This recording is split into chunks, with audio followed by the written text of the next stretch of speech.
भारत तक समुद्री मार्ग से पहुंचने की कोशिश में हजारों नाविकों की जान जा चुकी थी और दर्जनों जहाज मलबे में बदल चुके थे। यूरोप और एशिया को जोड़ने वाली पहली समुद्री यात्रा, जो अटलांटिक महासागर और हिंद महासागर को पार करते हुए तय करने की योजना तैयार की जा रही थी, और इसके लिए एक ऐसे सेनानायक के नाम पर विचार किया जा रहा था जिसे समुद्री यात्रा करने का कोई अनुभव नहीं था। इन सब के पीछे की वजह थी भारत के मसाले, जो यूरोप में सोने के भाव बिक रहे थे। काली मिर्च को यूरोप में काला सोना कहा जाने लगा था। जमीन के रास्ते यूरोप में मसालों का व्यापार करना लगभग असंभव हो रहा था, क्योंकि 1453 तक इस्तांबुल पर उस्मानी तुर्कों का अधिकार हो चुका था। यरूशलेम समेत समूचे मध्य पूर्व पर मुस्लिम शासकों का कब्जा था। चीन, भारत और पूर्वी अफ्रीका से आने वाले रेशम, मसालों और आभूषणों पर अरब और दूसरे मुस्लिम व्यापारियों का कब्जा था, जो मनचाहे दामों पर इसे यूरोप में बेचते थे। इस तरह यूरोपियों के पूर्व के व्यापार का रास्ता पूरी तरह से मुस्लिम हाथों में चला गया। वेनिस और इस्तांबुल के बाज़ारों में चीज़ों के भाव बढ़ने लगे। उस समय यूरोप में कई गलतफहमियां फैली हुई थीं। उनमें से एक ये थी कि पूर्व में कहीं एक प्रेस्टर जॉन नाम का राजा रहता है, जो ईसाई है और अपार संपत्ति का मालिक है। पुर्तगालियों को भरोसा था कि ये भारत या पूर्वी अफ्रीका का राजा है। वो ये भी सच मानते थे कि अफ्रीका में कहीं अंदर दक्षिण में एक सोने की नदी बहती है। इसका पता लगाने के लिए पुर्तगालियों के राजा जॉन ने 2 जासूसों को पूर्व की ज़मीनी यात्रा पर भेजा, लेकिन यरूशलेम पहुंचने के बाद उन्हें मालूम हुआ कि अरबी सीखे बिना आगे बढ़ना संभव नहीं है। वे लौट गए। इसके अलावा पूर्व से व्यापार करने का मतलब था सहारा मरुस्थल में मौजूद मुस्लिम, अरब और बर्बर सेना को हराना, जो कि उस समय लगभग नामुमकिन था। आखिरकार स्पेनिश, पुर्तगाली और इटालियन शासकों को पूर्व के समुद्री रास्तों की जानकारी की इच्छा जाग उठी। अगस्त 1487 में पुर्तगाली राजा ने बार्थोलोमेडियास नाम के नाविक को अफ्रीका का चक्कर लगाने के लिए भेजा। वो पहला यूरोपियन था जो दक्षिणतम अफ्रीका के तट केप ऑफ गुड होप के पार पहुंचा, लेकिन भयंकर समुद्री तूफान से हार कर वापस लौट गया। इसके पहले यूरोप के लोगों का मानना था कि समुद्र में ज़्यादा दूर तक नहीं जाया जा सकता। उनका मानना था कि समुद्र के अंतिम छोर पर पहुंचकर वो नीचे गिर जाएंगे। लेकिन बार्थोलोमेडियास के पश्चिम से पूर्व की तरफ जा सकने से ये साबित हो गया कि दुनिया यहीं ख़त्म नहीं हो जाती, जैसा पहले डर था। इसके बाद पुर्तगाल के राजा मैनुअल ने भारत के लिए 4 जहाज़ों वाले बेड़े को तैयार करवाया। इस बेड़े का कैप्टन वास्को डिगामा को चुना गया। इस बेड़े में 170 लोग शामिल किए गए, जिनमें वास्को डिगामा का भाई पाओलो डिगामा भी था, जो एक दूसरे जहाज का कैप्टन था। बेड़े के साथ एक अननोन डायरिस्ट भी था, जिसने वास्को डिगामा के पूरे यात्रा विवरण को अपनी डायरी में दर्ज किया। वास्को डिगामा 8 जुलाई को यात्रा शुरू करके लिस्बन से रवाना हुआ और एक हफ्ते के बाद 15 जुलाई को कैनरी द्वीपों तक पहुंचा। लेकिन उसके बाद छाए धुंध की वजह से सभी जहाज अलग अलग हो गए। अलग होने से पहले उन्होंने तय किया कि वो सभी केप वर्डे में मिलेंगे। लेकिन जब पाओलो डिगामा अपना जहाज लेकर वहां पहुंचा तो उसे कोई और जहाज वहां नजर नहीं आया। हालांकि बाकी 2 जहाज कुछ घंटों के भीतर आ गए, लेकिन वास्को डिगामा का जहाज 4 दिन बाद वहां पहुंच पाया।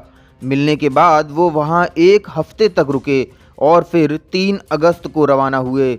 अभी तक के सभी पुर्तगाली यात्राओं में जहाज अफ्रीका के तट के पास से गुजरते थे।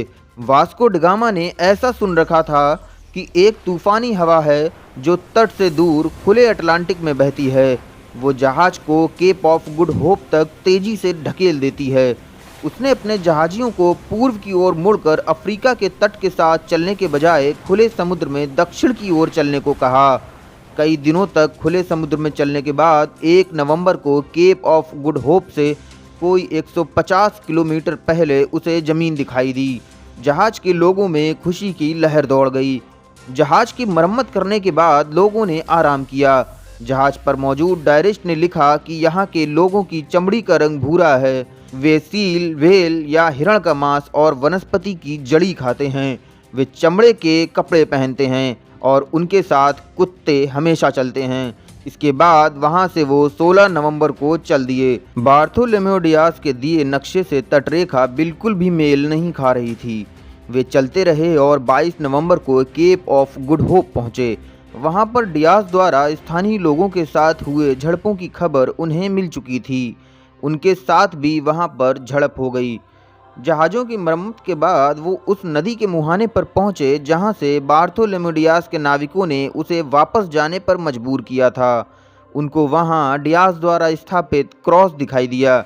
इसके बाद के रास्तों तक आज तक कोई नहीं पहुंचा था, इसलिए जो मैप लेकर वो चल रहे थे वो अब बेकार हो चुके थे और अब उन्हें नया मैप बनाना था। तट के सहारे वे उत्तर की ओर चलते चले गए। वो क्रिसमस के आसपास का समय था, इसलिए जिस तट से वे गुजर रहे थे उस तट का नाम डगामा की टीम ने नेटाल रख दिया, जिसका पुर्तगाली में अर्थ है क्रिसमस यानी मसीह का जन्म। उस स्थान का ये नाम आज तक इस्तेमाल में है। जनवरी तक वे लोग आज के मोजाम्बिक तक पहुंच गए, जो पूर्वी अफ्रीका का एक तटीय क्षेत्र है, जिस पर अरब लोगों ने हिंद महासागर के व्यापार नेटवर्क के एक भाग के रूप में कंट्रोल किया हुआ था। वहाँ की स्थानीय आबादी ईसाइयों से शत्रुता रखती थी, इसलिए डगामा ने एक मुस्लिम का रूप धारण किया और मोजाम्बिक के सुल्तान से मिला। उसने सुल्तान को मामूली व्यापारिक वस्तुएं उपहार में दीं। जल्द ही स्थानीय लोगों को डिगामा और उनके आदमियों पर शक होने लगा। उन्हें पता चल गया कि वास्को डिगामा और उसके लोग मुसलमान नहीं हैं। गुस्साई भीड़ उनके पीछे दौड़ पड़ी। जवाबी कार्रवाई में डिगामा ने शहर में अपनी तोपों से फायरिंग की और बंदरगाह छोड़कर वहां से केन्या की ओर चल पड़े। आज के केन्या के आसपास वास्को डिगामा ने एक समुद्री डकैती की और निहत्थे अरब व्यापारी जहाज़ों को लूट लिया। पुर्तगाली पहले यूरोपियन थे जो केन्या के मोम्बासा बंदरगाह पर पहुंचे थे। मोम्बासा में भी वास्को डिगामा का विरोध हुआ। पहुंचने के बाद उसे बताया गया कि मोम्बासा शहर में कई ईसाई रहते हैं। जहाज को तट से दूर रखने के बाद कुछ जहाजी शहर के दौरे पर गए, जहां गोरे पीले ईसाइयों से उनकी मुलाकात हुई। बाद में पता चला कि मोजाम्बिक से खबर मिलने के बाद वहां के सुल्तान ने उन्हें फंसाने के लिए एक योजना तैयार कर रखी थी। डिगामा वहां से भाग निकला, पर उसे भारत पहुंचने के लिए दिशाओं के जानकार जहाजियों की जरूरत थी। उसने एक छोटी नाव पर आ रहे 4 लोगों को पकड़ लिया। एक बूढ़े मुसलमान व्यापारी ने बताया कि पास के तट मालिंदी में भारतीय नाविक रहते हैं। कोई चारा न देख वास्को मालिंदी पहुंचा। भारतीयों को देखकर उसे लगा कि ये ईसाई हैं। दरअसल कृष्णा के उच्चारण को वास्को डिगामा क्राइस्ट समझ रहा था। डिगामा ने एक मार्गदर्शक के साथ कॉन्ट्रैक्ट किया जिसे मानसूनी हवाओं का ज्ञान था, जिसने आगे के रास्ते पर पुर्तगालियों की अगुवाई की और उन्हें 20 मई 1498 को भारत के दक्षिण पश्चिमी तट पर स्थित केरल के कालीकट बंदरगाह पर पहुंचा दिया। कई लोगों का मानना है कि ये नेविगेटर एक क्रिश्चियन था, तो कई लोग इसे मुस्लिम मानते हैं। तो वहीं कई लोगों का ये भी मानना है कि ये नेविगेटर एक गुजराती था, लेकिन एक पारंपरिक कहानी में इसको एक प्रसिद्ध अरब जहाजी इब्न मजीद के रूप में बताया गया है। कालीकट बंदरगाह पहुंचने पर वहां के राजा समुद्री ने उन्हें कालीकट के पत्तन पर आने का न्योता दिया। राजा समुद्री को पुर्तगाली जमोरिन कहते थे। वास्को डिगामा की राह में इतनी मुश्किलें आई थीं कि उसे लगा ये भी दुश्मन ही होंगे। कालीकट में जामोरिन ने वास्को डिगामा का स्वागत किया। वहां पर राज दरबार में आने से पहले उसे एक मंदिर मिला, जिसके अंदर उसे एक देवी की मूर्ति दिखी। वो मूर्ति शायद मरियम्मा देवी की थी, जिसे वो ईसा मसीह की मां मरियम समझ रहे थे। पुर्तगालियों को लगा कि ये मरियम की मूर्ति है। उसे भरोसा हो गया कि जामोरिन एक ईसाई शासक है। डायरिस्ट, जो गामा के साथ उस दल में शामिल था, उसने लिखा कि इस देश के लोग भूरे हैं, छोटे कद के और पहले देखने से ईर्ष्यालु और मतलबी लगते हैं। मर्द कमर के ऊपर कुछ नहीं पहनते, कुछ बाल बड़े रखते हैं जबकि कई सर मुंडवा लेते हैं। महिलाएं नॉर्मली सुंदर नहीं दिखती हैं। जब स्थानीय अधिकारियों ने वास्को डिगामा के बेड़े से पूछा, तुम यहाँ क्या लाए हो, उन्होंने जवाब दिया कि वे ईसाइयों और मसालों की तलाश में आए हैं।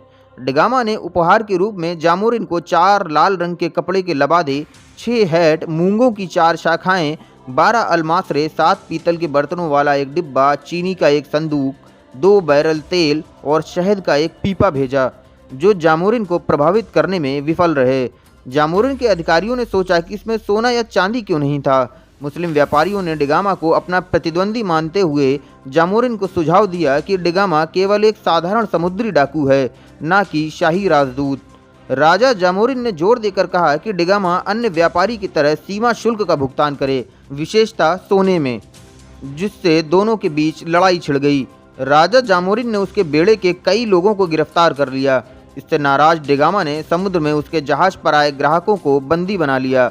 अंत में उसे जाने की अनुमति मिली। राजा ने उसको मलयालम में लिखा प्रशस्ति पत्र भी दिया, जिसमें पुर्तगाल के राजा जॉन के नाम संदेश था कि वास्को डिगामा यहाँ आया था। लेकिन अगले ही दिन लगभग 70 अरबी जहाज वहाँ आक्रमण के लिए आते दिखे। इसके जवाब में उसने गोलीबारी की और कुछ भारतीय बंधकों के साथ सितंबर 1498 में वो वापस पुर्तगाल के लिए लौट गया। डिगामा ने जल्दबाजी में मानसूनी हवाओं के पैटर्न के स्थानीय ज्ञान को अनदेखा कर दिया। आते समय गर्मियों की मानसूनी हवा के साथ चलते हुए डिगामा ने केवल 23 दिनों में हिंद महासागर को पार कर लिया था, लेकिन वापसी में हवा के अपोजिट चलते हुए उसे 132 दिन लग गए। डिगामा का बेड़ा अंततः 7 जनवरी 1499 को वापस मालिंदी पहुंचा। जहाज पर लगभग आधे लोगों की मौत हो चुकी थी और बाकी के कई लोगों को स्कर्वी हो चुका था। 3 जहाज़ों को लेकर जाने के लिए पर्याप्त चालक दल भी नहीं बचा था। इसलिए डिगामा ने एक जहाज़ को पूर्वी अफ्रीकी तट पर छोड़ने का फैसला किया और बाकी 2 जहाज़ों को लेकर चल दिया और केप ऑफ गुड होप के पार पहुंचते हुए पश्चिमी अफ्रीकी तट पर पहुंच गया। जहाज़ पर करीब 500 दिन गुजर चुके थे। जब वो घर से 2 हफ्तों की दूरी पर था तो उसका भाई पाउलो डिगामा बीमार पड़ गया और उसकी मौत हो गई। उसने बाकी जहाज़ों को लिस्बन लौट जाने का आदेश दिया और भाई को दफनाने के बाद वो अगस्त के आखिर में या सितंबर 1499 की शुरुआत में लिस्बन पहुंचा। वो काफ़ी उदास था, लेकिन उसके उदास मिजाज के बावजूद डिगामा का एक नायक की तरह स्वागत किया गया और एक विजयी जुलूस और सार्वजनिक उत्सव सहित सम्मानों की बौछार की गई। डिगामा ने वापस आकर अपनी कहानी राजा मैनुअल को सुनाई। डिगामा को भारत पहुंचने और वापस आने में जो खर्च आया था, उसने उससे 4 गुना ज़्यादा पैसा भारत से लाए मसालों को बेचकर कमाया। अपने अंदाजे के विपरीत उसे भारत के ईसाई अलग लगे और भारत में मुस्लिमों की उपस्थिति से भी उसे दुविधा हुई। अफ्रीका में हर जगह मुस्लिम शासन और अरब सागर में मुस्लिम व्यापारियों की तादाद को देखकर उसको अपने ईसाई कर्तव्य की याद आई और उसने 2 सालों के अंदर 2 और मिशन भेजे, जिसके बारे में हम किसी और वीडियो में डिटेल में बात करेंगे। वास्को डिगामा ने समुद्री रास्ते से केरल के कालीकट बंदरगाह पर पहुंचकर भारत की खोज की। वास्को डिगामा ने दोनों तरफ की मिलाकर जो दूरी तय की वो अब तक की सबसे लंबी समुद्री यात्रा थी। ये दूरी भूमध्य रेखा की लंबाई से भी ज़्यादा थी। अभी फ़िलहाल इतना ही।